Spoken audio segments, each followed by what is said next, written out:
August 1979. A sun-soaked morning in the Irish fishing village of Mullaghmore.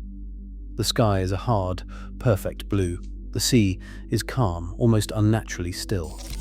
A 79-year-old man with the ramrod posture of an admiral steps onto his beloved fishing boat, the Shadow 5. He is not here as a tourist. He is the man who made kings, the mentor of the future King of England, a celebrated war hero, and the last viceroy who served the British Empire in India. As he slips the ropes and starts the engine, something else is sitting beneath the wooden boards of the deck. 50 pounds of gelignite, a radio-controlled bomb, patiently waiting for the fatal signal. They travel only a few hundred meters off the coast. Sunlight flashes across the water, grandchildren laugh on board, and then, boom! In a fraction of a second, the pride of Britain's naval establishment becomes a storm of splinters and a suffocating shockwave. Lord Mountbatten is gone. The world freezes. The IRA claims the attack almost immediately, a ruthless elimination of the highest symbol of British power, right? But what if I told you there may have been another reason for his end, not at the muzzle of a gun, but buried in files tied to the FBI? What if the IRA believed it knew something the royal system had been desperately trying to keep buried for decades? Today, we open a file that in recent years has taken on a far more terrifying shape. A file about moral decay, hidden shadow networks, and a scandal that still shakes the foundations of Buckingham Palace. Ask yourself this: how could the most trusted advisor to the royal family also be the most dangerous man in their shadow?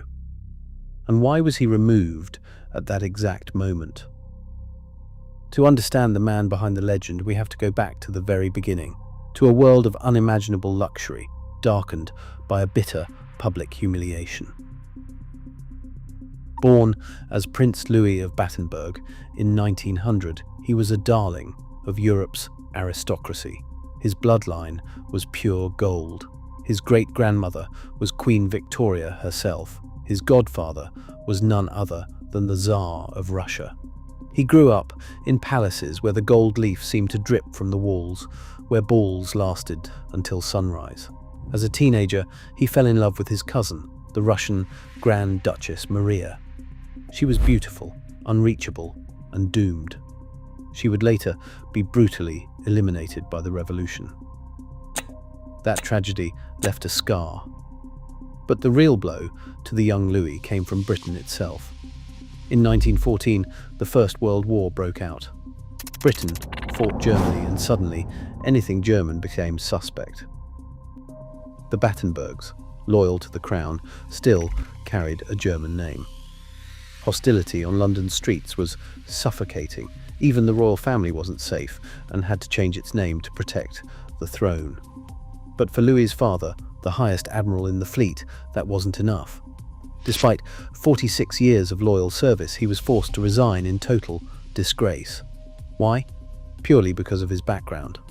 Young Louis, Dickie to everyone, watched his father treated like an outcast. What does that do to the mind of a 17-year-old? He made a vow. He would make the name Mountbatten bigger than the crown itself. He would climb higher than his father ever dreamed, no matter the moral price.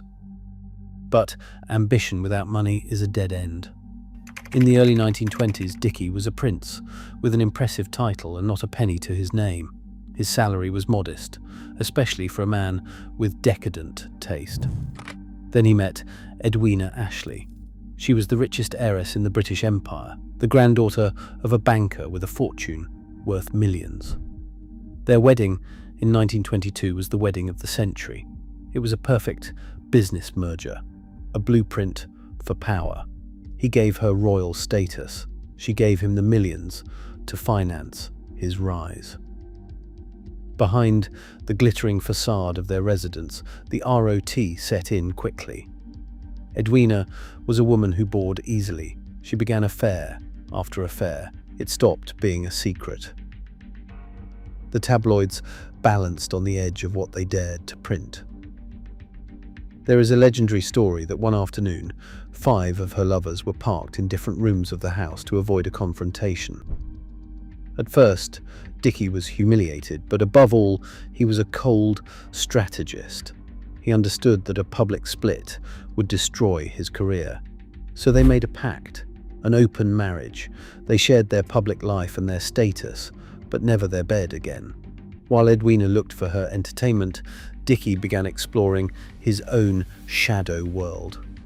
A world dark enough that, according to later reporting and declassified material, the FBI in 1944 opened an official file. Why would American intelligence, in the middle of a world war, be so concerned about the private contacts of a British admiral? What did their agents believe they were seeing in the shadows that British authorities refused to see? During the Second World War, the Mountbatten legend was carefully constructed. But the reality had a blood-soaked edge. He was given command of HMS Kelly, a ship he ran with such recklessness that fellow admirals reportedly mocked him as the master of disaster. But Dickie was a propaganda genius. He made sure a heroic film was produced about his deeds, while the reality at sea often came down to tactical blunders. The low point came in 1942, the Dieppe raid. Mountbatten was a key architect of the operation. 6,000 young soldiers were sent against a heavily defended coastline without the necessary support. It became a human slaughter. Within hours, around 60% of the force was dead, wounded, or captured. Why was it pushed through despite warnings? The answer, as many critics have argued for decades, is as simple as it is shocking. Mountbatten needed a victory for his own public relations machine. He used his royal insulation to smother criticism before it could take hold. Ask yourself, how many lives is the vanity of one man worth? When the war ended, his most controversial role followed, the very last Viceroy of India. The British Empire was broke. The demand for independence was deafening. Mountbatten was given 15 months to manage the transition. He decided, in a rush of impatience, it had to be done in 5 months. A line was drawn on a map that split centuries-old communities down the middle. The consequences were apocalyptic. While Mountbatten toasted in New Delhi, communal violence exploded, with staggering human loss. Why was he in such a hurry? Many historians have suggested he wanted to get back to London as quickly as possible for his own career. He sacrificed the stability of an entire subcontinent for personal rehabilitation. Is that the behavior of a statesman, or of a man who believes ordinary people are pieces on his board? After returning, Mountbatten turned his manipulative talent toward the most important target of all, the young Prince Charles. He saw the lonely Charles as a chance to lock in his influence for generations. He became the confidant, the mentor, the man who taught Charles how to carry himself. But his advice was anything but harmless. He told Charles a prince should indulge his passions with married women, but that, in the end, he must marry a girl who was young and moldable, with no past, with no will of her own. That specific thinking helped steer Charles toward 19-year-old Diana Spencer. Mountbatten became, in this telling, the puppet master behind one of the most tragic marriages in modern history. He wanted his own bloodline on the throne, an ambition he chased to his last breath. While shaping the monarchy's future, his own dark past began to catch up. In the 1970s, rumours circulated that went far beyond his known affairs. The Kincora scandal in Northern Ireland erupted, a place later described as one where powerful people could behave in appalling ways around the vulnerable, protected by connections. Witnesses who came forward decades later spoke of an organised shadow network, allegedly shielded by the highest levels of the intelligence world. One name kept appearing in some of those accounts: Lord Mountbatten. They claimed private gatherings took place at his summer residence, Classy-Bourne Castle. These are not proven facts in a court of law, but they are testimonies, and allegations that point to a wider pattern: immunity, protection, and moral corrosion. FBI material dating back to 1944, later made public through releases reported in recent years, paints a picture of a man viewed by American intelligence as a potential national security risk. Why? Because a man with compromising secrets is the perfect target for blackmail. In the world of espionage, hidden personal vulnerability is an open door for an enemy. The IRRA said they eliminated him for their political cause. But the timing raises brutal questions. Mountbatten was becoming an unsustainable risk to the British state.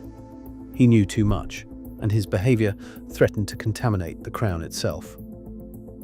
The explosion in 1979 did not just kill a man, it buried questions.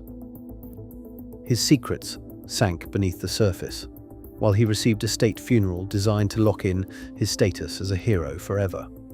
Today, we recognise the patterns of this kind of cover-up in scandal after scandal that continues to chase the global elite. It is a phenomenon rooted deep in the history of power, the belief that you are above the law as long as you protect the right people. Mountbatten became the ultimate blueprint for that system. He showed that, with the right connections and a royal title, you can survive almost anything as long as you remain useful. But the moment your usefulness turns into a threat, protection becomes a sentence. We have to ask it seriously. How many files are sitting right now in intelligence vaults? Files with names we see in headlines every day. The story of Lord Mountbatten is not just a tragic tale of a man and an explosion. It is a warning about what happens when a society allows a small elite to declare itself untouchable. The echoes of that morning in Mullaghmore still reverberate through corridors of power, and as long as the full truth around dossiers like Kincora and the intelligence documents tied to Mountbatten remains disputed, incomplete, redacted, or hidden, the monarchy's history remains a story built on strategic silence and manipulation. If you think this deep dive into the hidden past of the powerful matters, understand this. In 2026, the fight for the truth is more urgent than ever. In my next video, we go one step further. Today, we talked about the king's mentor, but what about the systems that many believe still operate in the shadows right now? We are going to look at hidden networks that wield influence through blackmail and secret dossiers that were never meant to see daylight. What is slowly coming out will change how you see the world permanently. Hit subscribe and turn on notifications so you are the first to see these revelations before they vanish back into the dark.